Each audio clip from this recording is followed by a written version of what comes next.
দেশ ও দেশের বাইরে থেকে যে যেখান থেকে দেখছেন, গোল গল্প চ্যানেলের পক্ষ থেকে সবাইকে শুভেচ্ছা।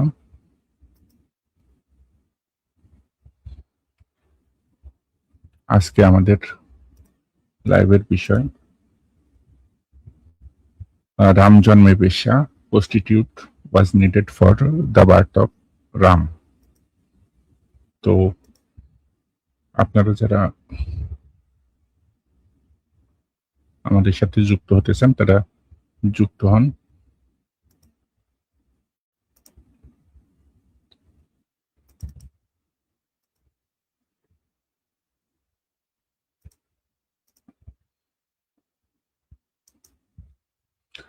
যুক্ত হয়ে আমাদের সাথে যুক্ত হন এবং লাইভে যুক্ত হতে চাইলে আমরা লাইভের লিংক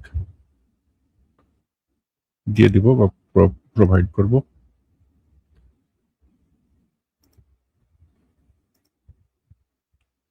তো চলুন আজকের বিষয়বস্তুতে যাওয়া যাক। আর আজকে বিষয় হচ্ছে রামের জন্মে বেশ্যা।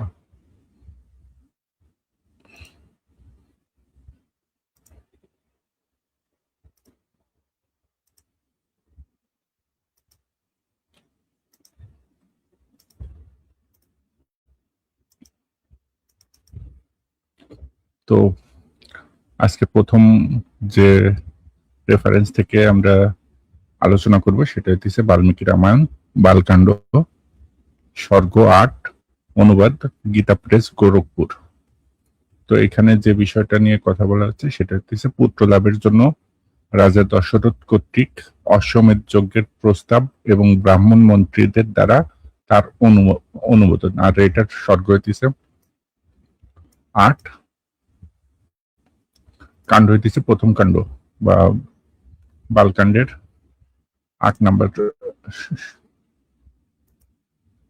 স্বর্গ থেকে নেওয়া হয়েছে। তো আপনারা যারা দেখছেন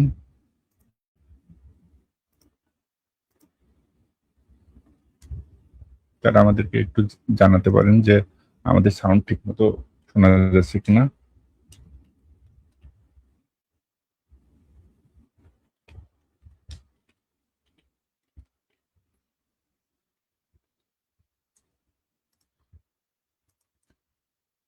তো আমরা আমাদের লাইভ ডিবেট লিংক সবার সাথে শেয়ার করে দিলাম। আপনারা চাইলে আমাদের সাথে লাইভে যুক্ত হয়ে আমাদের সাথে ডিবেট করতে পারেন, ডিবেটে অংশ নিতে পারেন।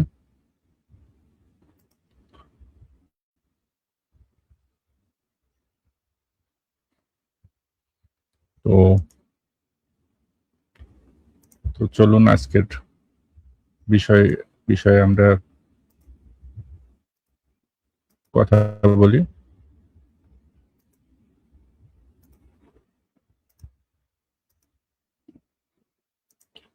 আমাদের আজকের বিষয় রামের জন্মে বেশ্যা বা prostitute in birth of the Ram বা রামের জন্মে যে বেশ্যার প্রয়োজন হয়েছিল সেটা।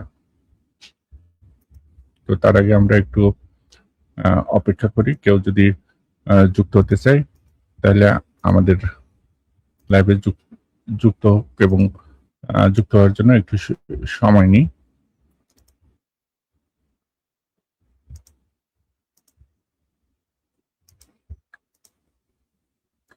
তো ততক্ষণে যে কথাটা বলা সেটা হচ্ছে আমাদের দেশের যে অবস্থা সেই অবস্থায় আমাদের জানা উচিত যে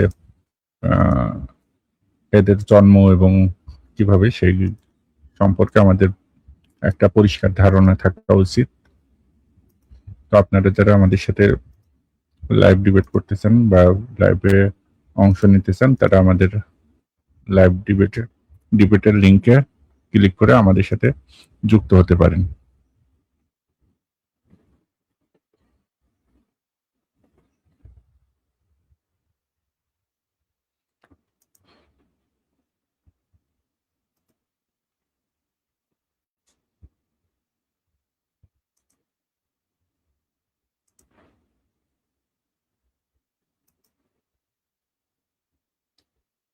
তো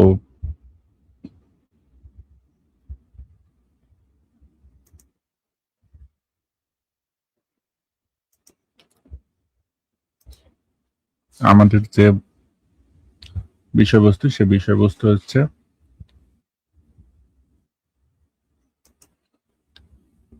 জি ভাই, হিমেল রাজু ভাই আমাদের সাথে আছেন।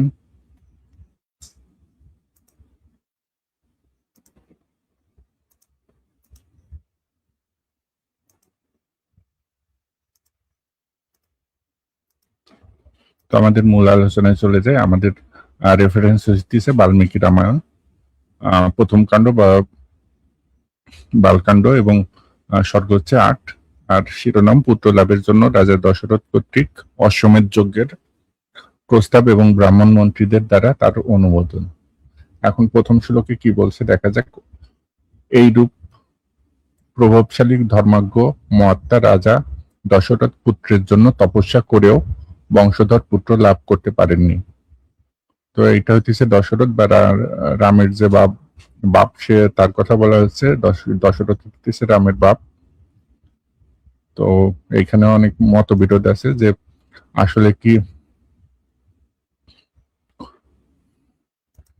তো হিমেল রাজু ভাই বলতেছে আপনি অনেক ভালো কাজ করছেন, বাট ভিউজ নাই। এখন আপনারা যদি না আসেন, না দেখেন, তাহলে কি করা যাবে? এখন সবার জন্যই তৈরি করা। তো যাই হোক, হইতেছে কেউ তো কোনোদিন সার্চ করে বা দেখবে, তো সেদিন সে সত্যটা জানতে পারবে। এটাই হইতেছে মূল উদ্দেশ্য। তো যাই হোক, তার পরবর্তী যে শ্লোক, সেখানে কি বলছে দেখা যাক। চিরন্তন সেই মহাত্মা রাজা দশরথের সহসা মনে হলো পুত্র লাভের জন্য আমি অশ্বমেধ যজ্ঞ করি না কেন। এখানে সে পুত্র লাভের জন্য অশ্বমেধ যজ্ঞ করার কথা চিন্তা করতেছে। তো এরপরের শ্লোকে কি বলছে দেখা যাক। অনন্ত সেই মহা তেজস্বী পরম ধার্মিক বুদ্ধিমান রাজা দশরথ শুভ বুদ্ধি সম্পন্ন মন্ত্রীদের সঙ্গে, মানে তার যে মন্ত্রিসভা ছিল সেই মন্ত্রীদের সঙ্গে বিচার করে যজ্ঞ করতে হবে এইরূপ স্থির সিদ্ধান্ত নিয়ে মন্ত্রীবর সুমন্ত্রকে বললেন। মানে সুমন্ত্র তাদের হচ্ছে মন্ত্রীদের ভিতরে একজন, তাকে বলল, মণিবর আপনি শীঘ্রই পুরোহিতদের সঙ্গে আমার গুরুজনদের সকল, মানে তার গুরুজনদের সকলকে নিয়ে আসুন। তো তারপর কি বলছে, তখন তড়িৎ গতিতে সুমন্ত্র শীঘ্রই গিয়া বেদ বিদ্যায় ও বৈদিক যজ্ঞাদিতে পারঙ্গম সকলকে নিয়ে এলেন। মানে তার মন্ত্রিসভাতেই কিন্তু যজ্ঞাদি করতে পারে এমন হইতেছে পণ্ডিত বা ঋষি ছিল, যারা হইতেছে বেদ বিদ্যায় পারঙ্গম। এখন দেখা যাক তারপরে শ্লোকে কি বলছে। আর তার মন্ত্রিসভায় কোন কোন ঋষি বা ব্রাহ্মণ ছিল তাদের নাম উল্লেখ করছে। এখানে দেখেন সুযোগ্য বামদেব, এই যে বামদেব, জাবালি, কশ্যপ, কুল পুরোহিত বশিষ্ঠ, এই যে বামদেব, কশ্যপ, বশিষ্ঠ, এটা কিন্তু অনেক বড় বড় মুনি ঋষি। এবং আরো অন্য যে সকল শ্রেষ্ঠ ব্রাহ্মণগণ ছিলেন তাদের সকলকে ধর্মাত্মা রাজা দশরথ আর্চনা করে ধর্ম ও অর্থযুক্ত মধুর বাক্য বললেন। তো এখানে আমরা দেখতে পাচ্ছি যে তার মন্ত্রিসভাতেই অনেক বড় বড় পণ্ডিত, ব্রাহ্মণ এবং ঋষি মহাঋষিরা ছিল। এখন দেখেন পুত্র লাভের জন্য, আর এই জিনিসটা হইতেছে মাথায় রাখবেন যে তার হইতেছে মন্ত্রিসভাতেই এত বড় বড় ঋষি মহাঋষিরা ছিল। এটা হইতেছে পরবর্তীতে কাজে লাগবে। পুত্র লাভের জন্য আমি সর্বদাই বিলাপ করি, আমার মনে একটুও সুখ নেই। সেই জন্য পুত্র লাভের আশায় আমি অশ্বমেধ যজ্ঞ করার অভিলাষ করতেছি। মানে সে, তার যে পুত্র নাই, এই জন্য হইতেছে সে অশ্বমেধ করতে চাচ্ছে। আমি শাস্ত্রীয় বিধান অনুসারে যজ্ঞ করতে ইচ্ছা করি, অতএব তার জন্য বঞ্চিত বস্তু কিভাবে লাভ করব সেই বিষয়ে চিন্তা করে বলুন।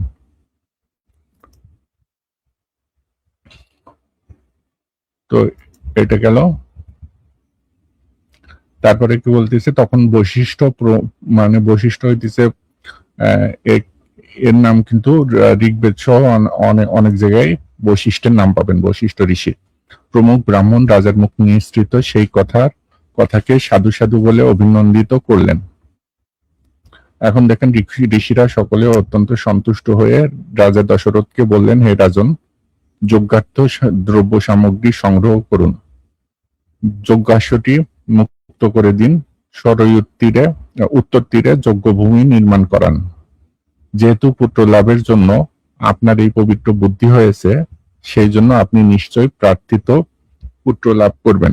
ব্রাহ্মণদের এই কথা শুনে রাজা সন্তুষ্ট হলেন। রাজাকে এই রামের পিতা দশরথ। এরপর পরের শ্লোকে শ্লোক 14 থেকে 18 বলা হচ্ছে, ব্যাকুল হৃদয়ে এবং আনন্দ উৎফুল্লিত লোচনে রাজা দশরথ তার মন্ত্রীদের বললেন, আপনারা আমার গুরুজনদের আজ্ঞা অনুসারে এখানে যজ্ঞ সামগ্রী একত্র করুন। শক্তিশালী রক্ষীবর্গ এবং উপাধ্যায় পুরোহিত সঙ্গে দিয়ে যজ্ঞাশ্ব ছেড়ে দিন। মানে অশ্বযজ্ঞ করতে হলে একটা অশ্ব লাগে, যাকে হইতেছে ছেড়ে দিতে হয়। সরয়ূর উত্তর তীরে যজ্ঞভূমি নির্মাণ করুন। বেদাঙ্গ, কল্পশাস্ত্র বিধি এবং অন্য যজ্ঞীয় শাস্ত্রবিধি অনুসারে শান্তি কর্মসমূহ ব্যবস্থা করুন। যদি এই যজ্ঞে কষ্টকর কোনো অপরাধ না হয়, তবে সকল রাজাই এই যজ্ঞ অনুষ্ঠান করতে পারেন, কিন্তু তা কষ্টসাধ্য। কারণ মানে তারপরে বলতেছে, বিদ্বান ব্রহ্ম রাক্ষসরা এই যজ্ঞটি ত্রুটি সাধন করে ফেলে। তো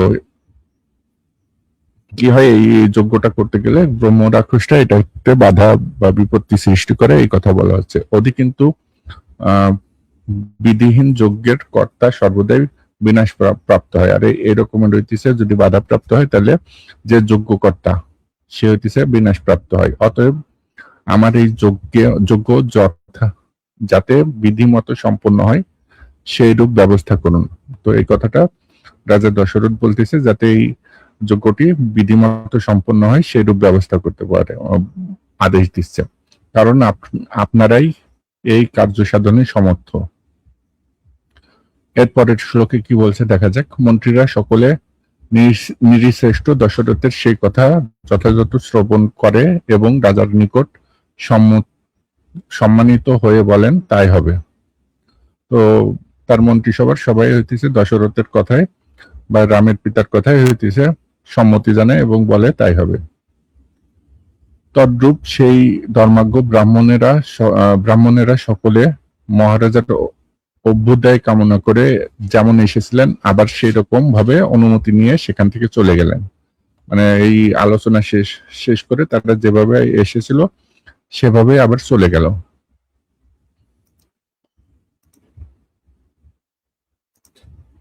তো তারপরে কি বলতেছে, তারপরে হইতেছে 21 থেকে 22 নম্বর শ্লোকে বলছে, নিরিসৃষ্ট মহারাজ দশরথ ব্রাহ্মণদের বিদায় দিয়ে মন্ত্রীদের আবার বললেন, পুরোহিতগণ কর্তৃক উপদিষ্ট যজ্ঞ যথাযথ পূরণ করুন।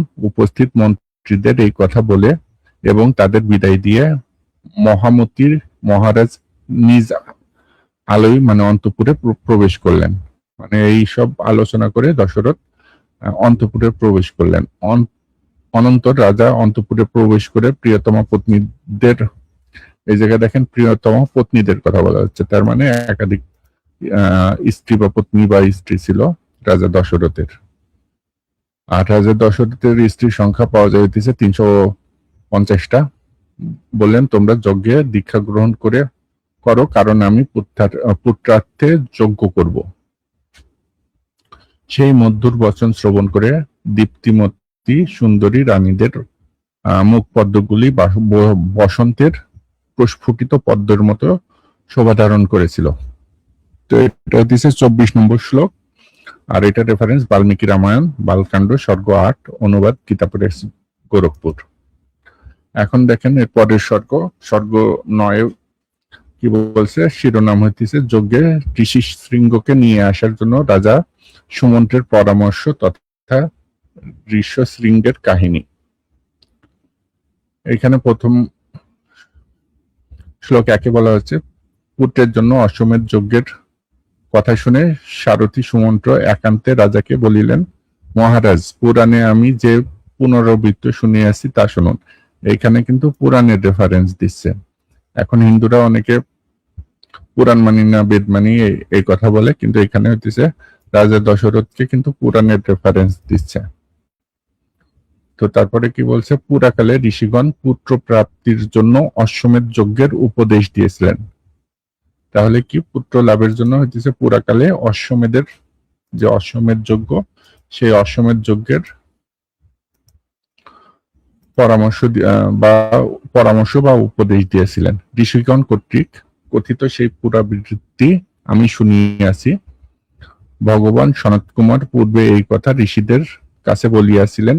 হে মহারাজ, মানে এই কথাটা কে বলছে? এই যে সুমন্ত্র রাজা দশরথকে বলছে যে, হে মহারাজ, আপনার পুত্র প্রাপ্তির প্রতিও এই কথা প্রযোজ্য, মানে তার যে সন্তান হয় না এই কথা তার ক্ষেত্রেও প্রযোজ্য।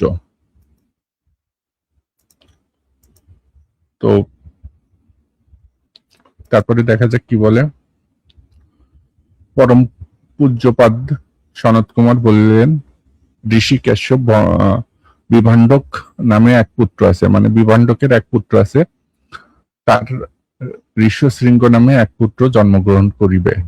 মানে বিভাণ্ডকের আবার এক পুত্র জন্মগ্রহণ করবে। এটা হচ্ছে যে পুরাণ বা পুরাণকালের যে কাহিনী সেখান থেকে বলছে। সর্বদা বনে বিচারণকারী সেই মুনি ঋষি শৃঙ্গ বনেই লালিত পালিত হবেন, মানে এই ঋষি শৃঙ্গ বনে লালিত পালিত হবে। আর তার নাম ঋষি শৃঙ্গ হওয়ার কারণ হইতেছে সে হইতেছে তার মাথায় হরিণের মতো শিং ছিল, আর সে হরিণের পেটে জন্মগ্রহণ করছে, এই কারণে তার নাম হচ্ছে ঋষি শৃঙ্গ। তো এটা হইতেছে হিন্দু ধর্মের একটা নিনজা টেকনিক, মানুষ হইতেছে হরিণের পেটে জন্মগ্রহণ করছে। তো তারপরে দেখা যাক কি বলে। তারপরের শ্লোক 5 ও 6-তে বলা হচ্ছে, সবসময় পিতার অনুসরণ ব্যতীত এই ব্রাহ্মণ শ্রেষ্ঠ আর কাউকেই জানেন না। মানে সে হইতেছে আর কাউকে জানেন না। কেন জানেন না? কারণ হইতেছে সে এই যে বনেই লালিত পালিত হয়েছে। হে মহারাজ, ব্রাহ্মণগণ কর্তৃক বর্ণিত এবং পৃথিবীতে বিখ্যাত 2 প্রকার ব্রহ্মচার্যই এই মহাত্মা পালন করবেন। অগ্নি এবং যশস্বী পিতার সেবা দ্বারাই তার সময় অতিবাহিত হবে। মানে এই কথাগুলো দশরথকে বলা হচ্ছে, আর বলা হচ্ছে কোথা থেকে? পুরাণের রেফারেন্স নিয়ে। সেই সময় অঙ্গ দেশে মহাবীর্যবান এবং প্রতাপশীল রোমপদ নামের এক বিখ্যাত রাজা রাজত্ব করবেন। তার ব্যভিচারিতার জন্য তার রাজ্য সকল মানুষের দুঃখদায়ক ভয়াবহ ঘোর অনাবৃষ্টি হবে। মানে এই যে রোমপদ, সে হইতেছে ব্যভিচারের জন্য এই তার রাজ্যের সকল মানুষ মানে অনাবৃষ্টির কারণে দুঃখ কষ্টে থাকবে, ভয়াবহ দুঃখ কষ্টে থাকবে, এই কথা বলা হচ্ছে। এরপরে বলা হচ্ছে, রাজ্যে অনাবৃষ্টি হেতু দুঃখিত রাজা শাস্ত্র জ্ঞান সম্পন্ন ব্রাহ্মণদের সমাদর করে নিয়ে এসে বলবেন, আপনারা শাস্ত্রের বিধি অনুসারে কর্মকুশল এবং লোকচরিত্র ও সংসারের স্বরূপ সম্বন্ধে প্রজ্ঞা, অতএব যাতে আমার পাপের উপযুক্ত প্রায়শ্চিত্ত হয় সেই রকম কোন বিধির নির্দেশ করুন। এই কথাটা কে বলছে? এই কথাটা বলছে যে রোমপাদ, যে রাজা যার ব্যভিচারের জন্য হইতেছে অনাবৃষ্টি হইতেছে, সে বলতেছে এমন কোন উপায় বলুন যাতে তার পাপ মুক্তি হয় এবং প্রায়শ্চিত্ত হয়। এরপরে বলতেছে, অতঃপর বেদজ্ঞ ব্রাহ্মণ শ্রেষ্ঠগণ রাজা দ্বারা এইরূপ অনুরুদ্ধ হয়ে বলেন, রাজন, যে কোনো উপায়ে বিভাণ্ডক মুনির পুত্রকে এখানে অঙ্গরাজ্যে নিয়ে আসুন। হে পৃথিবীশ্বর, বিভাণ্ডক মুনির পুত্র বেদজ্ঞ ব্রাহ্মণ ঋষি শৃঙ্গকে নিয়ে এসে সংবর্ধনা জানিয়ে শুদ্ধ চিত্তে শাস্ত্রীয় বিধি অনুসারে তার হাতে স্বীয় কন্যা শান্তকা সম্প্রদান করুন। তো এই কথাটা কাকে বলছে? এই কথাটা রামের পিতা দশরথকে বলছে। আর দশরথের হইতেছে একটা কন্যা ছিল, পালিত কন্যা, তার নাম কি? শান্তা।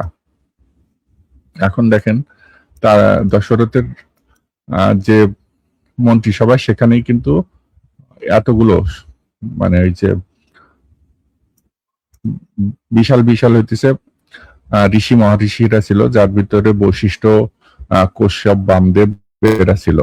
এরা থাকতেও হইতেছে শাশুড়ির সন্তান হচ্ছে না, এর জন্য হইতেছে জামাইকে নিয়ে আসবে। এটা কোন ধরনের কথা?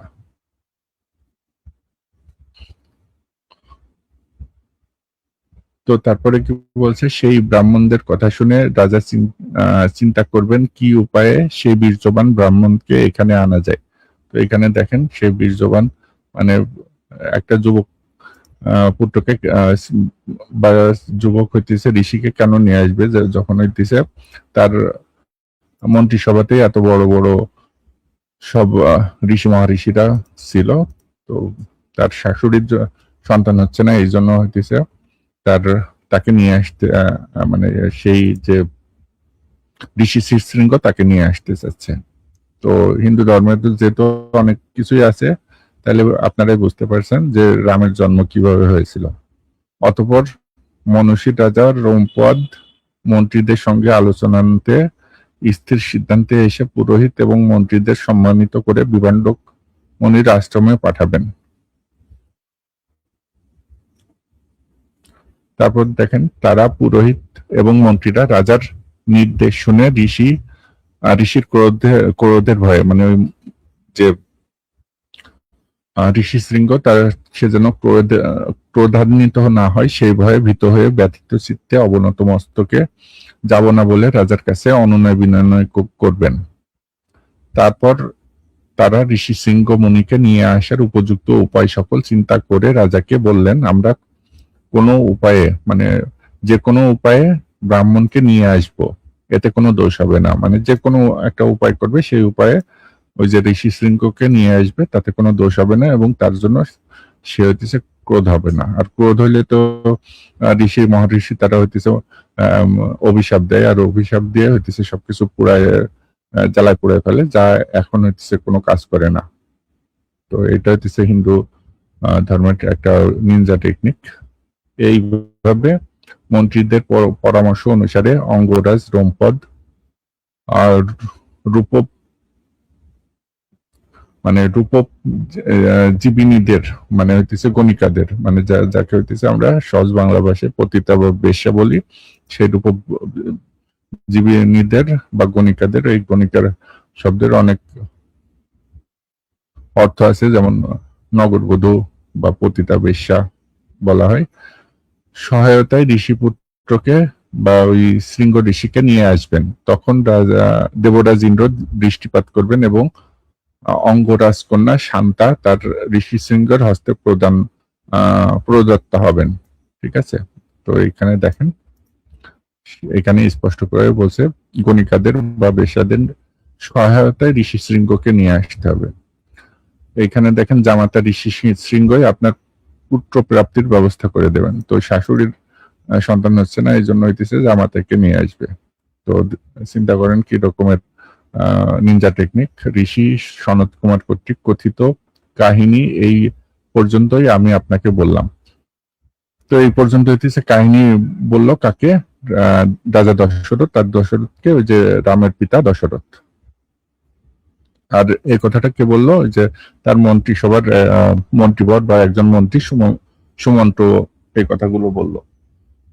এরপর কি বলছে, তখন রাজা দশরথ হর্ষান্বিত হয়ে সুমন্তকে বললেন, যে উপায়ে এবং যে রূপে ঋষি শৃঙ্গ আনা হয়েছিল তা বলো।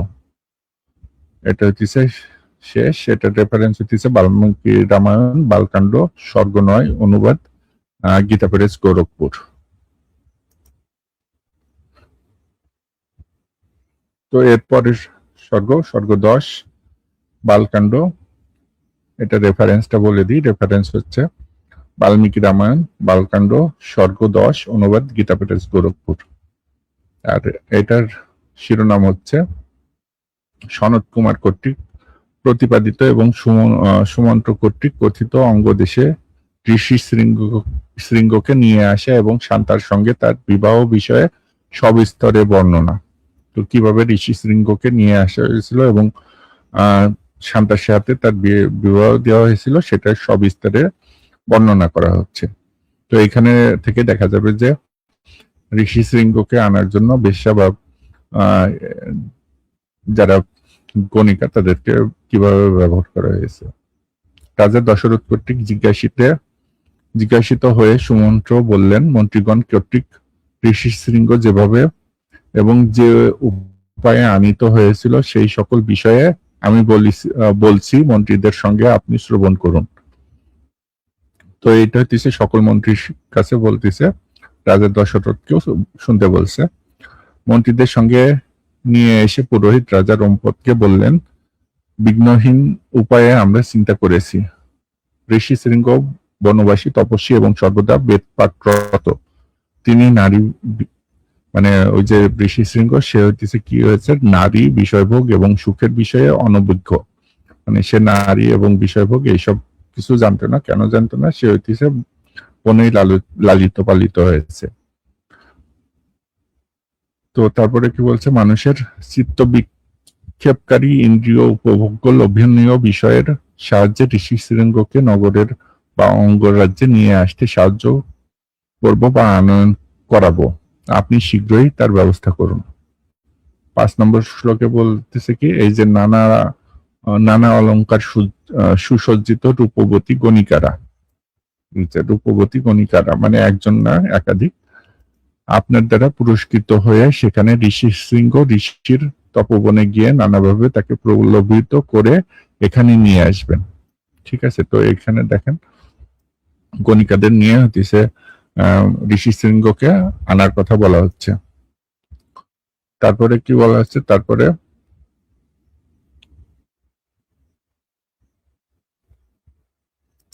এরপরে বলা হচ্ছে, রাজা রম্পদের আদেশ শুনে প্রধানা বরঙ্গনা রাজা রম্পদের আদেশ শুনে প্রধানা বারঙ্গনারা গভীর বনে প্রবেশ করে আশ্রমের নিকট গিয়ে তাকে দেখার চেষ্টা করতে লাগলেন। তো এটা কে, ওই যে রাজা রম্পদের আদেশে শুনে প্রধান বরঙ্গনা মানে বরঙ্গনারা, এইখানে কিন্তু একাধিক মানে ওই গণিকা বা বেশ্যার কথা বলা হচ্ছে। গভীর বনে গিয়ে বা গভীর বনে প্রবেশ করে আশ্রমের নিকট, কারা আশ্রম, যে ঋষি শৃঙ্গের যে আশ্রম, সেখানে যে তাকে অর্থাৎ ওই ঋষি শৃঙ্গকে দেখার চেষ্টা করতে লাগলেন।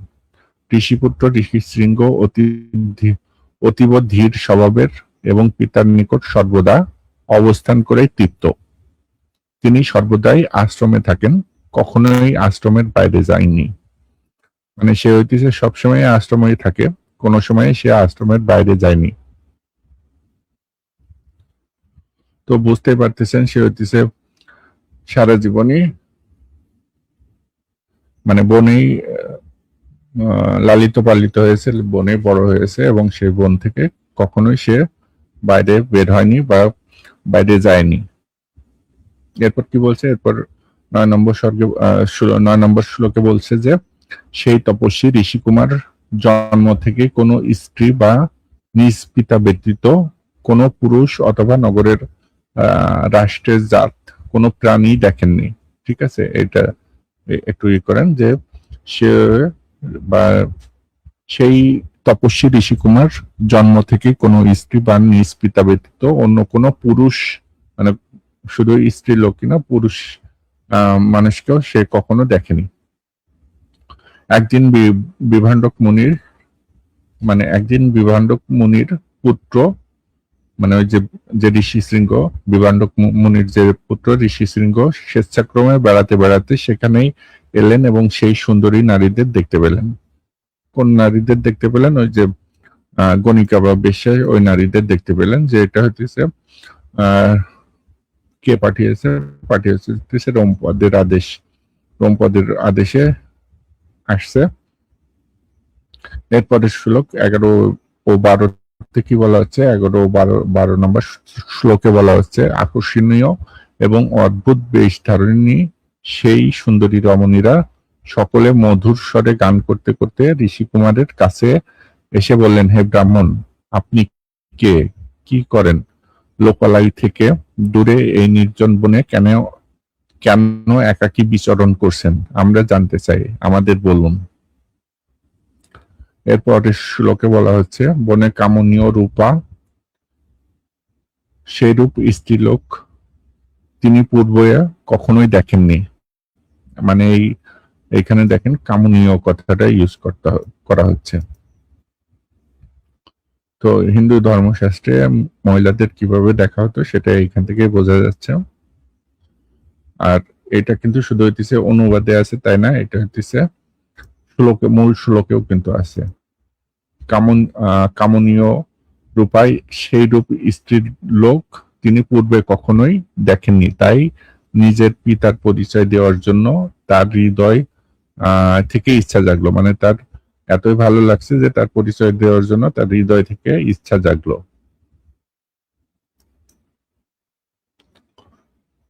তো এরপর কি বলছে, এরপরের শ্লোকে বলা হচ্ছে,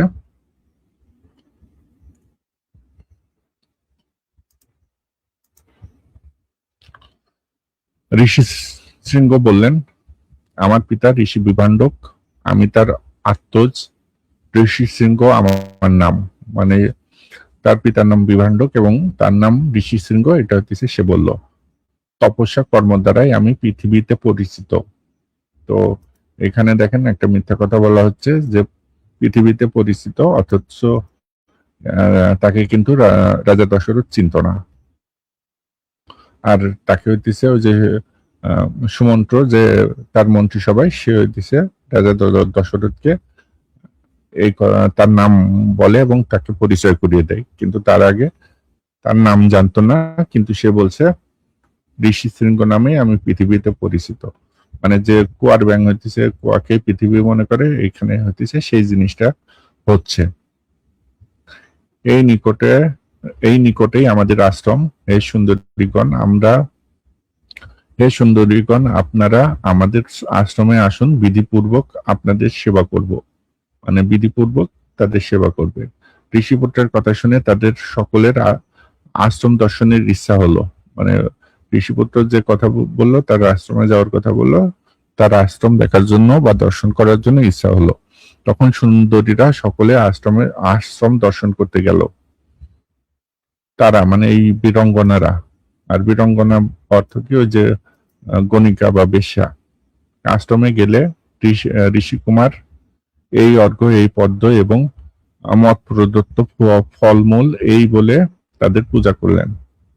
তো পূজা করার উপায় কি, এই যে এই অর্ঘ্য, এই পদ্ম, এই মত প্রদত্ত ফলমূল এই বলে তাদের পূজা করলেন। তো এরপরে শ্লোকে কি বলছে সেটা একটু দেখা যাক। এরপর পরের শ্লোকে বলা হচ্ছে, সেই বরঙ্গনারা সকলে আগ্রহান্বিত হয়ে ঋষি শৃঙ্গের পূজা গ্রহণ করিলেন। মানে ঋষি শৃঙ্গ যে পূজা করলো সেই পূজা গ্রহণ করিলেন, কিন্তু ঋষি বিভাণ্ডকের মানে তার পিতা ঋষি বিভাণ্ডককে ঋষি শৃঙ্গের পিতা ভয়ে সেই স্থান থেকে শীঘ্রই চলে যাওয়ার জন্য মনস্থির করিলেন।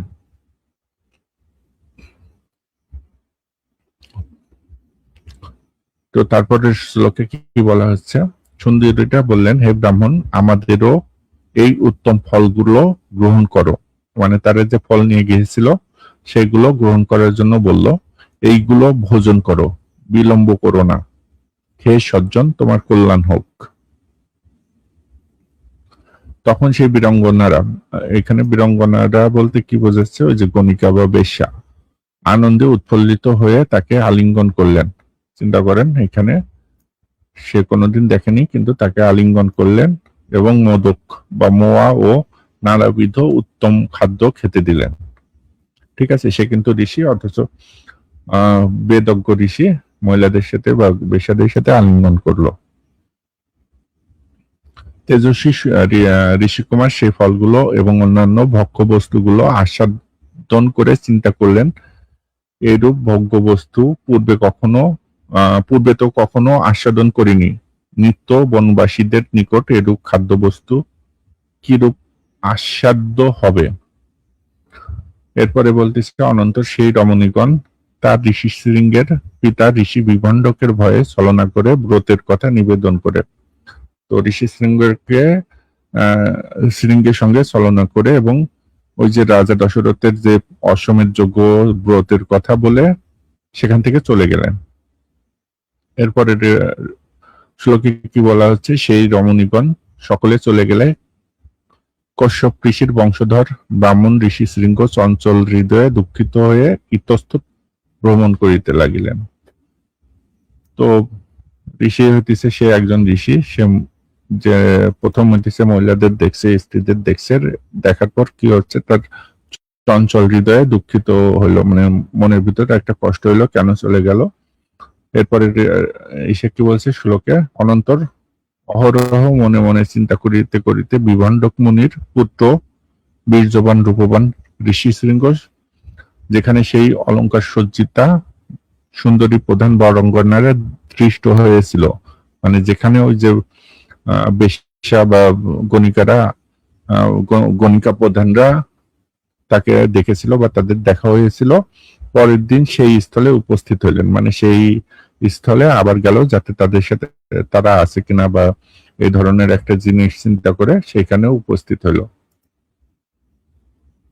তো এখানে আপনারা দেখতে পাচ্ছেন যে রাম বা যে দেবতা ভগবান যাই বলেন তার জন্মের জন্য হচ্ছে বেশ্যার দরকার হচ্ছে। তারপরে কি বলা হচ্ছে, তখন সেই ব্রাহ্মণকে আসতে দেখেই বরঙ্গনারা হৃষ্ট চিত্তে তার মানে ঋষি সিংহের কাছে উপস্থিত হয়ে বললেন, মানে তারা আবার পরের দিনেও গেছিল, মানে কারা গেছিল, এই বরঙ্গনারা বা গণিকারা বা বেশ্যারা। হে সৌম্য, কি বললো যে হে সৌম্য আমাদের আশ্রমে আসুন। এরপরে শ্লোকে বলছে, যদিও এই বনে বহু বিচিত্র ফলমূল পাওয়া যায়, সেখানেও আমাদের আশ্রমেও সেই রূপ বিশেষ প্রকারের ফলমূল নিশ্চয় পাওয়া যাবে। তো এই কথাটা বললো। এরপর কি বলছে, তাদের সকলের আন্তরিক আহ্বান শুনে ঋষি শৃঙ্গ যাওয়ার ইচ্ছা প্রকাশ করিলেন এবং সেই সুন্দরীরাও তাকে অঙ্গ দেশে নিয়ে গেলেন। ওই যে প্রথমে বলছিল যে রাজা দশরথকে যে ভুলিয়ে ভালিয়ে ঋষি শৃঙ্গকে নিয়ে আসবে, তো নিয়ে আসার জন্য কি করলো, এই যে বেশ্যাদেরকে পাঠানো হলো তাদের কাছে। একটু চিন্তা করুন, দেবতা বা ভগবানের জন্মগ্রহণ করার জন্য বেশ্যার দরকার হচ্ছে। তারপরে শ্লোকে কি বলা হচ্ছে, সেই মহাত্মা ব্রাহ্মণ অঙ্গদেশে আনিত হলে সহসা পর্জন্যদের বা দেবতা বৃষ্টির দেবতা ইন্দ্র জগৎবাসীকে আহ্লাদিত করে বাড়ি বসন করিতে লাগিলেন। মানে এই যে অঙ্গদেশে আসলো, অঙ্গদেশে আসার জন্য, অঙ্গদেশ মানে কি ওই যে রাজা দশরথের যেই সেখানে হইতেছে বৃষ্টির দেবতা ইন্দ্র বাড়ি বর্ষণ মানে বৃষ্টি বর্ষণ করলো। বর্ষণ দ্বারাই অঙ্গরাজ তাপস্বী ব্রাহ্মণের মানে এই যে বৃষ্টি হইতেছে এর ফলেই মানে ওই যে কলিং বেল বাজায়, কলিং বেল বাজার মতো আগমন বুঝতে পেরে পথে অগ্রসর হয়ে মুনিকে অভ্যর্থনা করে বিনম্র হয়ে ভূমিতে মস্তক স্পর্শ করে ষষ্ঠাঙ্গ প্রাণীপাত করলেন। তো এই যে মানে ইন্দ্র দেবতা বর্ষা সৃষ্টি করলো, এই বর্ষা দেখেই ওই যে কলিং বেল টিপার মতো বা সিসিটিভি ক্যামেরার মতো বুঝতে পারলো যে ঋষি শৃঙ্গ আসছে। তো কি সুন্দর হচ্ছে নিনজা টেকনিক। সমহিত চিত্তে বিধি অনুসারে তাকে অর্ঘ্য প্রদান করে প্রার্থনা করলেন তার যেন ক্রোধ উৎপন্ন না হয়। কেন ক্রোধ উৎপন্ন হবে? ক্রোধ উৎপন্ন হবে হইতেছে কপটতার সাহায্যে ব্রহ্মচারী ঋষি কুমারকে আশ্রম থেকে নগরে নিয়ে আসার জন্য ঋষি বিভাণ্ডক এবং ঋষি কুমার ঋষি শৃঙ্গর মনে যেন ক্রোধ না হয়, এই বর প্রার্থনা করলেন অঙ্গরাজ। তো কির জন্য? এই যে বিভিন্ন প্রকারের ছলনা করে নিয়ে আসা হলো, এই জন্য যে ঋষি শৃঙ্গ এবং তার পিতা যাতে ক্রোধান্বিত না হয় সেজন্য প্রার্থনা করলেন। আর ক্রোধান্বিত হলে কি হবে? অভিশাপ দেবে। অভিশাপ দিলে এটা একটা মারাত্মক হিন্দু অস্ত্র, হিন্দু নিনজা টেকনিক, সবকিছু জ্বলে পুড়ে ছারখার হয়ে যাবে। তো যেটা আজকাল আর কাজ করে না। তো সেটার ভয়ে হইতেছে বর প্রার্থনা করলেন। এরপরে শ্লোকে কি বলা আছে, ঋষিকুমার ঋষি শৃঙ্গকে রাজা অন্তরপুরে নিয়ে গিয়ে তার হাতে শান্তা নামী মানে শান্তা নামের যে কন্যা, ওই যে রাজা দশরথের পালিত কন্যা, তাকে হইতেছে যথাবিধ সম্প্রদান করে রাজা রম্পদ প্রশান্ত চিত্তে হর্ষোৎফুল্ল হয়ে উঠলেন। এই রূপে সেই মহৎ তেজস্বী ঋষিকুমার ঋষ্যশৃঙ্গ অঙ্গরাজ দম্পত কর্তৃক সম্মানিত হয়ে সকল কাম্যবস্তু সহ স্ত্রী শান্তাকে নিয়ে সেই অঙ্গরাজ্যে বসবাস করতে লাগলেন। ঠিক আছে, আর এটা রেফারেন্স হইতেছে বাল্মীকি রামায়ণ বালকাণ্ড স্বর্গ 10 অনুবাদ গীতা প্রেস গোরখপুর। তো এইখান থেকে আপনারা দেখতে পারলেন যে রাম যে দেবতা বা ভগবান যাই বলেন, তার জন্মের জন্য বেশ্যা বা গণিকার দরকার হয়েছে, তাছাড়া সে জন্ম গ্রহণ করতে পারেনি। তো এরপরে আর একটা জিনিস আমরা দেখে আসি। আমাদের আজকে জামাই ষষ্ঠী ছিল, বোনের হাজবেন্ড সবাইকে বাসায় দাওয়াত দেওয়া হলো, সবাই ছিল বাসায়। সকাল 10টা থেকে তারা বাসায় ছিল না। রাত 11টার দিক তারা বাসায় ফিরে দেখে বাইরে থেকে হচ্ছে মানে ভিতর থেকে লক করা, তারা বাইরে তালা যেভাবে দিয়ে গেছিল সেভাবে আছে, ভিতর থেকে লক করা। দেন তারা দরজা ভেঙে ঢোকার পর দেখে তাদের সবকিছুই চুরি হয়ে গেছে। আমি দেখাই। তো দেখেন তাদের বাসায় চুরি হয়েছে, তো এই জন্য সে কি করছে। তো দেখেন কত বড় নিকৃষ্ট হিন্দু জাতি, কত বড় নিকৃষ্ট। কিছু মানে নাই, কিছু নাই, সব চুরি। মানে এখানে এই স্বর্ণের বক্সে, এই যে স্বর্ণের বক্সে ছিল স্বর্ণ যা ছিল সব নিয়ে গেছে, আসন টাসন সব ভেঙে। তো সে নিজে বললো যে তাদের বাসায় চুরি হয়েছে। তো এরপরে কি বলে একটু দেখা যাক। সব তছনছ করে নিয়ে গেছে সবকিছু।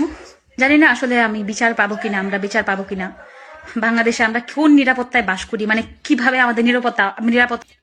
তো দেখুন কি কত বড় খারাপ, কত মানে বাংলাদেশে বাস করছে, সে বাস করতে পারবে কিনা এটা হইতেছে নিয়ে তার হইতেছে। তো চলুন এরপরে কি বলে দেখা যাক। আমাদের মানুষগুলা কিভাবে দিন যাচ্ছে আসলে আমরা নিজেরা বুঝতেছি। আজকে আমার বোনের হাজবেন্ড যখন বাইরে যায়, আমার বোন সারাদিন বাসায় থাকে।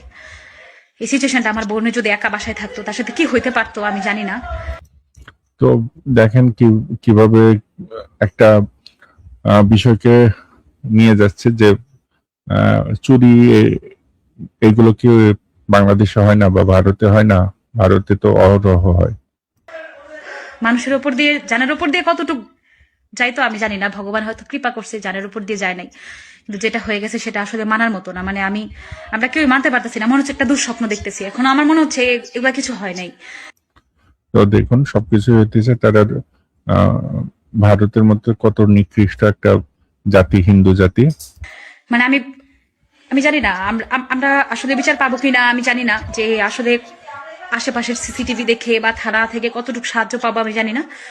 এখন হয়তো বা থানায় গেলে জিডি রাখবে না, এখন বাজে রাত 12টার উপরে।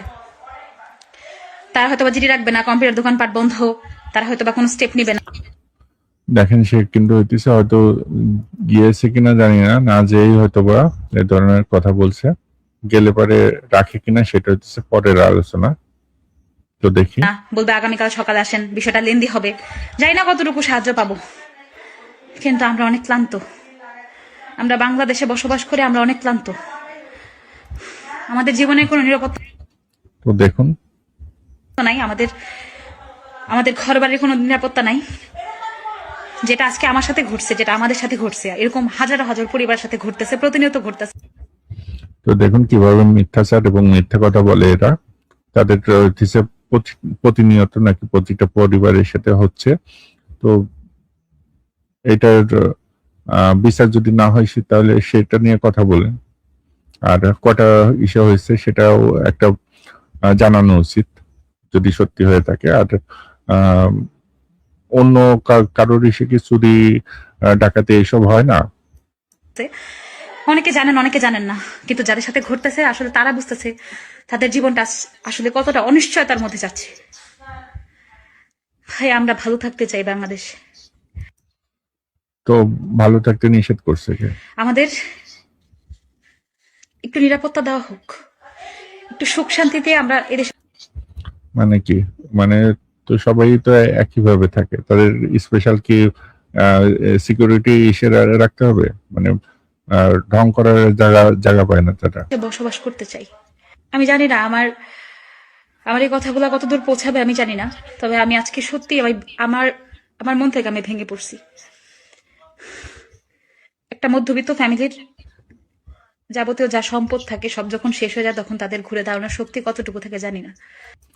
তো সেই জন্য তো আপনি হচ্ছে থানায় যাবেন, মামলা করবেন, কেস করবেন, জিডি করবেন, তারপরে না বিচার কাজ হবে। তো আপনি জানেনই তার আগে হচ্ছে এই ধরনের কথা বলছেন। রাত 12:30টার দিকে থানায় যায় আমার বাবা, ভাই, তারপর বোনের হাজব্যান্ড সেখানে অভিযোগ লেখায় প্রাথমিকভাবে। তো এখানে তো পুলিশ আসছে, পুলিশ সবকিছু ই করছে, এখানে তো দেখেন পুলিশ কতটুকু তো থাকে আছে, জানি না। রাত 12:30টার এখানে পুলিশ আসছে, পুলিশ তো সবকিছু ই করছে। তো এই মিথ্যা কথা বলার কারণ কি? দিকে থানায় যায় আমার বাবা, ভাই, তারপর বোনের হাজব্যান্ড সেখানে অভিযোগ লেখায় প্রাথমিকভাবে। তখন সেখানে দায়িত্বরত অবস্থায় 3 জন। তো দেখেন হিন্দু নিউজ এই ধরনের হচ্ছে প্রোপাগান্ডা ছড়ায়, এই ধরনের মিথ্যা সংবাদ ছড়ায়। আর এখন আমরা দেখি যে ভারতের কি অবস্থা, ভারতে আসলে কি ধরনের কি হচ্ছে দেখেন।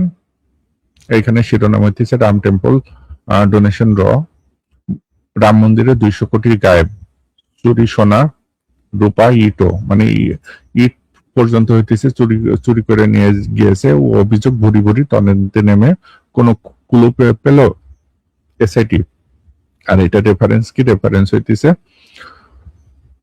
এইটার রেফারেন্স হইতেছে এবিপি নিউজ, প্রকাশ হইতেছে 18 জুন 2026, 18 জুন 2026, মানে রিসেন্ট ঘটনা। তো এখানে কি বলছে দেখা যাক। এখানে বলছে রাম মন্দির ডোনেশন কেস, অযোধ্যায় রাম মন্দিরের টাকা গয়না চুরি যাওয়ার অভিযোগ, তদন্তে কোন বিষয়গুলি গুরুত্ব পাচ্ছে, মানে কোন কোন বিষয়গুলি গুরুত্ব পাচ্ছে। আর এটা রয়েছে যে কে ই করছে সেটা রিড দিছে Pampa Adhikari Sinha, edited by Pampas, updated at 18 June 2026। এই যে রাম মন্দিরের যে নয়াদিল্লি অযোধ্যা রাম মন্দিরে কোটি কোটি টাকা লুটপাটের অভিযোগ 1 কোটি বা 2 কোটি নয়, প্রায় 200 কোটি টাকা লুটের অভিযোগ উঠেছে। সেই আবহেই উত্তরপ্রদেশের সরকারের তৈরি করে দেওয়া এসআইটি গুরুত্বপূর্ণ ক্লু হাতে পেল। সিসিটিভি ফুটেজ বিকৃত করা হয়ে থাকতে পারে বলে জানা যাচ্ছে। এর ফলে তদন্তের পরিধি আরো প্রসারিত হতে পারে। রাম মন্দির ডোনেশন কেস, মানে ওই যে রাম মন্দিরের যে ডোনেশন বা দান করে সেই টাকা হইতেছে এইভাবে লুট করা হয়েছে। বৃহস্পতিবার তৃতীয় দিন মন্দির চত্বর ঘুরে দেখা গেল তদন্তকারীরা নজরদারির ব্যবস্থা খতিয়ে দেখে দেখা হয় রেকর্ড করে রাখা ফুটেজ এবং নিরাপত্তার ব্যবস্থাপনা ঘুরে দেখেন। আর তাতে সিসিটিভি ফুটেজ বিকৃতির ইঙ্গিত মিলেছে বলে জানা যায়। এখন সিসিটিভির ফুটেজ যদি বিকৃত করা হয় তাহলে কারা করছে? এটা তো যারা হইতেছে মন্দিরের ইসে থাকে তারাই তো করছে, তাই না? তো দেখেন মহিলা কি ধরনের হচ্ছে মিথ্যাচার করছে। আমাদের আজকে জামাই ষষ্ঠী ছিল, বোনের হাজবেন্ড সবাইকে বাসায় দাওয়াত দেওয়া হলো, সবাই ছিল বাসায়। সকাল 10টা থেকে তারা বাসায় ছিল না। রাত 11টার দিক তারা বাসায় ফিরে দেখে বাইরে থেকে মানে ভিতর থেকে লক করা, তারা বাইরে তালা যেভাবে দিয়ে গেছিল সেভাবে আছে, ভিতর থেকে লক করা। দেন তারা দরজা ভেঙে ঢোকার পর দেখে তাদের সবকিছুই চুরি হয়ে গেছে। আমি আর এখানে বলা হচ্ছে বোন জামাই আসছিল, সেও তো ছিল, তাহলে সে কোথায় ছিল সেই সময়? তো এরপরে কি বলা হচ্ছে দেখেন। এর ফলে সিসিটিভি নজরদারি, সেগুলির রক্ষণাবেক্ষণ এবং তদারকির দায়িত্বে থাকা লোকজনের ভূমিকা খতিয়ে দেখছে তদন্তকারীরা। রাম টেম্পল ডোনেশন রামশঙ্কর যাদব ওরফে টিন্ন যাদবকে 7 ঘন্টা ধরে জিজ্ঞাসাবাদ করা হয়েছে। এটা কিন্তু টিন্ন যাদব হইতেছে হিন্দুদের নাম। সুতরাং ভারতে রাম মন্দিরে এই ধরনের ঘটনা ঘটছে। 7 ঘন্টা ধরে জিজ্ঞাসাবাদ করা হয়। সিসিটিভি নজরদারি, গেট চেকিং এবং মন্দিরের সার্বিক নিরাপত্তার দায়িত্বে থাকা কর্মীদের ভূমিকাও খতিয়ে দেখা হচ্ছে। এসআইটি এখনো পর্যন্ত যেসব নথি পাওয়া গিয়েছে তাতে দেখা গিয়েছে গত 11 মাসে মন্দির চত্বরের নিরাপত্তা খাতে 10 কোটি টাকা খরচ করা হয়েছে। মানে এই যে 11 মাসে 10 কোটি টাকা খরচ করা হয়েছে। নিরাপত্তা খাতে এত টাকা খরচের পরও মন্দিরের ক্যাশ বাক্স থেকে টাকা এবং গয়না চুরির অভিযোগ ভাবিয়ে তুলেছে তদন্তকারীদের। ঠিক আছে, পাশাপাশি দানের টাকা, গহনা, টাকা গণনার পদ্ধতি এসআইটির নজরে। ব্যাংকের ভূমিকাও খতিয়ে দেখা হচ্ছে।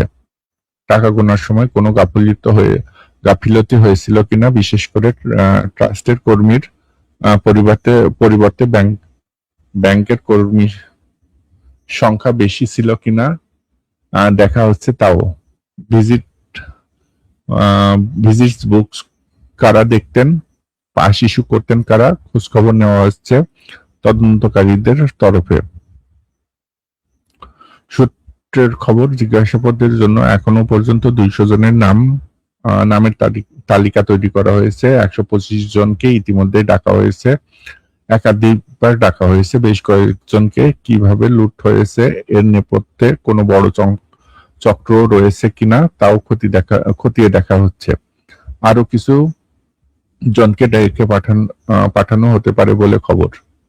ঠিক আছে, এই টানাপোড়েনের মধ্যে একটি ছবি সামনে এসেছে যাতে দেখা গিয়েছে রাম মন্দিরের কর্মীরা টাকা গুনছে। মন্দিরের ভেতর টেবিলের উপর রাখা আছে টাকা।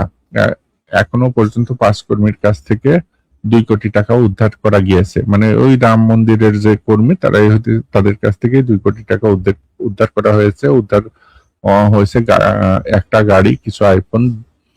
দিল্লি থেকে এক সিনিয়র আইপিএস অফিসার পৌঁছেছে 4 দিন আগে। তিনি শ্রীরাম জন্মভূমি ট্রাস্টের অধিকারীদের সঙ্গে কথা বলেন। 5 দিনের মধ্যে রিপোর্ট জমা দেওয়ার কথা এসআইটির। এরপর বলা হয়েছে রাম মন্দিরের টাকা এদিক ওদিক হওয়ার অভিযোগ ঘিরে রাজনৈতিক তরজাও চরমে উঠেছে। সমাজবাদী পার্টির প্রধান অখিলেশ যাদবই প্রথমে বিষয়টি সামনে আনেন। মানে অখিলেশ যাদব নামে যে তাদের রয়েছে সমাজবাদী পার্টির নেতা আছে, সেই প্রথমে সামনে আনে। সেই থেকে একে একে মুখ খুলছে অনেকেই। ট্রাস্ট এমনকি বিজেপির অনেকেও তদন্তের দাবিতে সরব হয়েছেন। মঙ্গলবার আম আদমি পার্টির যোগী আদিত্যনাথ সরকারের দিকে আঙুল তোলা হয়। মানে আম আদমি পার্টির যে যোগী আদিত্যনাথ সরকার, তার বিরুদ্ধেও আঙুল তোলা হয়। 200 কোটির বেশি টাকা চুরি আটকাতে তারা ব্যর্থ বলে দাবি করা হয়। সাংসদ সঞ্জয় সিংহ বলেন, রাম মন্দিরের দান বক্স থেকে 200 কোটি টাকার বেশি দান চুরি গিয়েছে। 50 জনের বেশি কর্মী যুক্ত। কুম্ভ মেলার সময় প্রতিদিন 15 থেকে 20 লাখ টাকা চুরির অভিযোগ উঠেছিল। মানে আগের থেকে এটা চুরি হতো। এখনো পর্যন্ত 9 জন গ্রেপ্তার হয়েছে, তাদের বাড়ি থেকে টাকা উদ্ধার করা গিয়েছে। তারপরেও দায়িত্ব থাকা কারো বিরুদ্ধে পদক্ষেপ করা হয়নি। প্রধানমন্ত্রী নরেন্দ্র মোদী কেন ইডি পাঠাচ্ছে না এই প্রশ্ন তোলেন। তো দেখেন, অথচ মহিলা কিভাবে মিথ্যাচার করছে। কিছু মানে নাই, কিছু নাই, সব চুরি। মানে এখানে এই স্বর্ণের বক্সে ছিল স্বর্ণ, যা ছিল সব নিয়ে গেছে। আসন টাসন সব ভেঙে সব তছনছ করে নিয়ে গেছে সবকিছু। জানি না আসলে আমরা বিচার পাবো কিনা। বাংলাদেশে আমরা কোন নিরাপত্তায় বাস করি, মানে কিভাবে আমাদের নিরাপত্তা আমাদের মানুষগুলার কিভাবে দিন যাচ্ছে আসলে আমরা নিজেরা।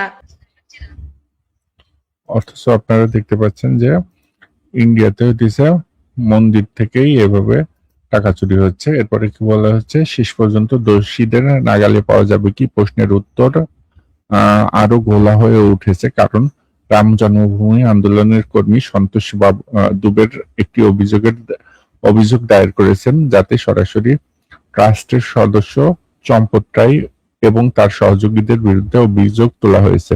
মানে ওই ট্রাস্টের যে সদস্য তাদের বিরুদ্ধে অভিযোগ তোলা হয়েছে। তার দাবি শুধু দানের টাকা গয়নাই চুরি নয়, রাম মন্দিরে আন্দোলন চলাকালীন দান সামগ্রীর হিসেবে যে 1250 সোনার রূপোর ইট, হীরে খচিত অষ্টধাতুর ইট এসেছিল, তাও আর পাওয়া যাচ্ছে না। মানে এই যে এত সোনা দানা বা রূপার যে ইট এসেছিল তাও খুঁজে পাওয়া যাচ্ছে না। একটি ইট মরিশাস পাঠিয়ে দেওয়া হয়েছে। হীরকখচিত ইট মুম্বাইয়ের এক ব্যবসায়ীর কাছে আছে বলে দাবি করেছে সন্তোষ। অযোধ্যা রাম জন্মভূমি থানায় মঙ্গলবার অভিযোগ দায়ের করেছেন সন্তোষ। অভিযোগ করেছেন রাম জন্মভূমির ভূমি তীর্থক্ষেত্র ট্রাস্টের সাধারণ সম্পাদক চম্পট রায়, সদস্য অনিল মিশ্র, মন্দিরের প্রশাসক গোপাল রাও, রাম শঙ্কর ওরফে টিন্নুর বিরুদ্ধে। এরা সবাই কিন্তু হিন্দু, ঠিক আছে। এর মধ্যে টিন্নু চম্পতের গাড়িও চালান মানে টিন্নু চম্পতের গাড়িও চালান, মানে চম্পতের যে গাড়ি সেটাও চালান। এফআইআর দায়ের করে গভীর তদন্তের পাশাপাশি সকলের পলিগ্রাফ টেস্টেরও দাবি তুলেছেন তিনি। এখন পর্যন্ত এ নিয়ে কোনো প্রতিক্রিয়া জানাননি চম্পত। তার সহযোগীদের দাবি চম্পত অসুস্থ, কিছু বলার মতো অবস্থা নেই। অনিল এই মুহূর্তে উত্তরপ্রদেশের বাইরে, তারও চিকিৎসা চলছে বলে খবর। অভিযোগকারী সন্তোষ কৈশোর থেকেই রাম জন্মভূমি আন্দোলনের সঙ্গে যুক্ত। 1992 সালে বাবরি মসজিদ ধ্বংসের অভিযুক্ত হিসাবে মামলায় নাম ছিল তারও। তার দাবি আন্দোলন চলাকালীন গুলিও খেয়েছিলেন তিনি। তো দেখেন এই এত কিছু করেও এখন হইতেছে রাম মন্দির থেকে এভাবে লুটপাট চুরি হচ্ছে। জাতীয় নিরাপত্তা আইনে জেলও কেটেছেন। বর্তমানে ধর্মসেনা নামে একটি হিন্দু সংগঠন চালান। রাম মন্দিরের টাকা গয়না চুরির যে অভিযোগ আসছে তার জন্য 4 জনের দিকে আঙুল তুলেছেন তিনি, যার মধ্যে রয়েছেন বিশ্ব হিন্দু পরিষদের নেতা অশোক সিংহল। সন্তোষেরও বক্তব্য, রামের নামে লুট চলছে, যত পারো লুট করে নাও, কড়া শাস্তির দাবি তুলেছেন তিনি।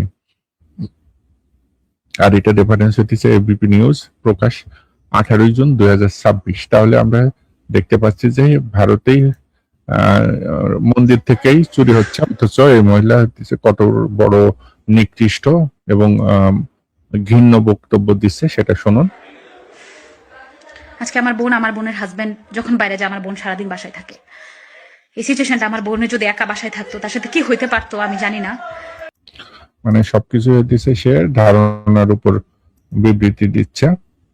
তো এই হচ্ছে হিন্দুদের মানুষের উপর দিয়ে, জানের উপর দিয়ে কতটুকু যাইতো আমি জানি না। ভগবান হয়তো কৃপা করছে, জানের উপর দিয়ে যায় নাই, কিন্তু যেটা হয়ে গেছে সেটা আসলে মানার মতো। তো ভগবান তার মন্দিরটাই রক্ষা করতে পারে না, তো এটা তো মানুষ না। মানে আমরা কেউ মানতে পারতেছি না, মনে হচ্ছে একটা দুঃস্বপ্ন দেখতেছি। এখন আমার মনে হচ্ছে এগুলা কিছু হয় নাই। মানে আমি জানি না আমরা আসলে বিচার পাবো কিনা আমি জানি না, যে আসলে আশেপাশের সিসিটিভি দেখে বা থানা থেকে কতটুকু সাহায্য পাবো আমি জানি না। এখন হয়তো বা থানায় গেলে জিডি রাখবে না, এখন বাজে রাত 12টার উপরে। তো তার কথা থেকে বোঝা যাচ্ছে যে রাত 12টার সময় তারা এখনো জিডি করেনি, অথচ এইভাবে মিথ্যে কথা বলে যাচ্ছে, ধারণার উপরে কথা বলে যাচ্ছে। তারা হয়তো বা জিডি রাখবে না, কম্পিউটার দোকানপাট বন্ধ, তারা হয়তো বা কোনো স্টেপ নিবে না, বলবে আগামীকাল সকালে আসেন, বিষয়টা লেন্দি হবে। তো দেখেন, আমরা দেখলাম যে ভারতে হচ্ছে রাম মন্দির থেকেই চুরি হয়েছে, আর এটা হচ্ছে এবিপি নিউজ, আর এটা প্রকাশ হচ্ছে 18 জুন 2026। তো ভারতেও তো চুরি হয়, তাই না? এরপরে আর একটা নিউজ দেখে, এটা হচ্ছে রেফারেন্স 2 প্রাচীন মন্দিরে চুরি, এটা হচ্ছে আনন্দবাজার পত্রিকায়, এটা প্রকাশ হচ্ছে 9 আগস্ট 2015। এখানে কি বলতেছে, একই গ্রামের 2টি শতাব্দী প্রাচীন মহামায়া মন্দির থেকে অলংকার চুরির ঘটনা ঘটলো শুক্রবার গভীর রাতে। ঘটনাটি ঘটেছে খয়রাশোলার লাউবেড়িয়া গ্রামে। পুলিশ ও স্থানীয় সূত্রে জানা গিয়েছে ওই গ্রামে 2টি মহামায়া মন্দির রয়েছে, পাথরের দেবী মূর্তি। এটা নিজস্ব সংবাদদাতার করছে, শেষ আপডেট 9 আগস্ট 2015। তো এখানে বলা হচ্ছে একই গ্রামে 2টি শতাব্দী প্রাচীন মহামায়ার মন্দির থেকে অলংকার চুরির ঘটনা ঘটলো। শুক্রবার গভীর রাতে ঘটনাটি ঘটেছে খয়রাশোলার শোলের লাউবেরিয়া গ্রামে। পুলিশ ও স্থানীয় সূত্রে জানা গিয়েছে ওই গ্রামে 2টি মহামায়া মন্দির রয়েছে। পাথরের দেবী মূর্তি, একটি মন্দির নন্দী পরিবারের, অন্যটি চন্ড পরিবারের। শুক্রবার রাত 1টায় তালা ভেঙে নন্দীদের মন্দিরে চুরি হয়েছে বলে খবর ছড়ায়। দেখা যায় মন্দিরের তালা ভেঙে পাথরের মূর্তির গায়ে থাকা সোনা ও রূপার অলংকার চুরি গিয়েছে। তো যে দিছে যে দেবতার নিজের অলংকার রক্ষা করতে পারে না, তাকে দেবতা বলার কি দরকার? আর তার কাছে সাহায্য বা তার কাছে প্রার্থনা করার কি আছে? তার জন্য মন্দির বানানোর কি দরকার, যে নিজের স্বর্ণ অলংকারই রক্ষা করতে পারে না?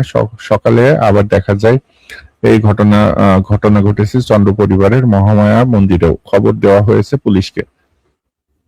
ঘটনায় উদ্বিগ্ন গ্রামবাসী ও 2টি পরিবার।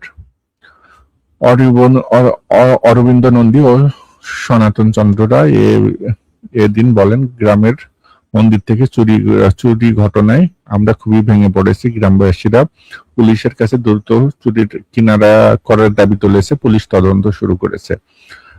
এইগুলো দেখেন, মন্দিরেই চুরি হয়েছে। ভারতে তো চুরি হয়ই, অথচ মহিলা কিভাবে কথা বলছে এবং কিভাবে ই করছে সেটা শুনুন। পাবো, কিন্তু আমরা অনেক ক্লান্ত। আমরা বাংলাদেশে বসবাস করে আমরা অনেক ক্লান্ত। আমাদের জীবনের কোনো নিরাপত্তা নাই, আমাদের ঘর বাড়ির কোনো নিরাপত্তা নাই। যেটা আজকে আমার সাথে ঘটছে, যেটা আমাদের সাথে ঘটছে। তো দেখুন কিভাবে মিথ্যাচার করছে। অথচ আমরা দেখালাম যে নিউজ পেপারে, ইন্ডিয়ান নিউজ পেপারে আসছে যে মানে মন্দির থেকেই চুরি হয়েছে। এরকম হাজার হাজার পরিবার সাথে ঘটতেছে, প্রতিনিয়ত ঘটতেছে। অনেকে জানেন, অনেকে জানেন না, কিন্তু যাদের সাথে ঘটতেছে আসলে তারা বুঝতেছে তাদের জীবনটা আসলে কতটা তো এটা তো হিন্দু মুসলিম সবার ক্ষেত্রেই ঘটে। অনিশ্চয়তার মধ্যে যাচ্ছে। ভাই, আমরা ভালো থাকতে চাই। বাংলাদেশ, আমাদের একটু নিরাপত্তা দেওয়া হোক। মানে এটা কি ধরনের কথা? মানে উদ্দেশ্য প্রণোদিত কথা বলার কি আছে এখানে? চুরি তো আর যদিও উচিত না, তারপরে এটা তো সবার বাড়িতেই হয়, হিন্দু মুসলিম সবার বাড়িতেই হয়। একটু সুখ শান্তিতে আমরা এদেশে বসবাস করতে চাই। আমি জানি না আমার এই কথাগুলো কতদূর পৌঁছাবে, আমি জানি না। তবে আমি আজকে সত্যি আমার মন থেকে আমি ভেঙে পড়ছি। একটা মধ্যবিত্ত ফ্যামিলির যাবতীয় যা সম্পদ থাকে সব যখন শেষ। চিন্তা করেন, দেখে মনে হচ্ছে যে মুখস্থ বিদ্যাই করছে, পড়ে বা মুখস্থ থেকেই করছে। তখন তাদের ঘুরে দাঁড়ানোর শক্তি কতটুকু থাকে জানি না। রাত তো এতক্ষণ দেখলেন যে এইখানে কিন্তু 2জন পুলিশ আছে, অন্তত 2জন পুলিশকে এখানে দেখা যাচ্ছে তার ভিডিওতেই, ঠিক আছে? 12টার দিকে তো এতক্ষণ সে বললো হচ্ছে পুলিশ আসবে কিনা জানি না। তো কি বলছে দেখেন, রাত সম্পদ থাকে সব যখন শেষ হয়ে যায় তখন তাদের ঘুরে দাঁড়ানোর শক্তি কতটুকু থাকে জানি না। রাত 12:30টার দিকে দেখেন, রাত 12:30টার দিকে থানায় যায় আমার বাবা, ভাই, তারপর বোনের হাজবেন্ড। সেখানে অভিযোগ লেখায় প্রাথমিকভাবে। তখন তো রাত 12:30টার দিকে তারা হচ্ছে রাত অভিযোগ 12:30টার দিকে থানায় যায় আমার বাবা, ভাই, তারপর বোনের হাজবেন্ড। সেখানে অভিযোগ লেখায় প্রাথমিকভাবে। তখন সেখানে দায়িত্বরত অবস্থায় 3জন দেখেন, সেখানে দায়িত্বরত 3জন পুলিশ আসছে। আর এটা হচ্ছে হিন্দু নিউজ এইভাবে প্রোপাগান্ডা মূলক কথা বলছে।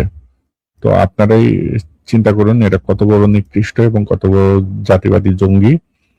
তো আপনারা এদের থেকে সাবধান হন।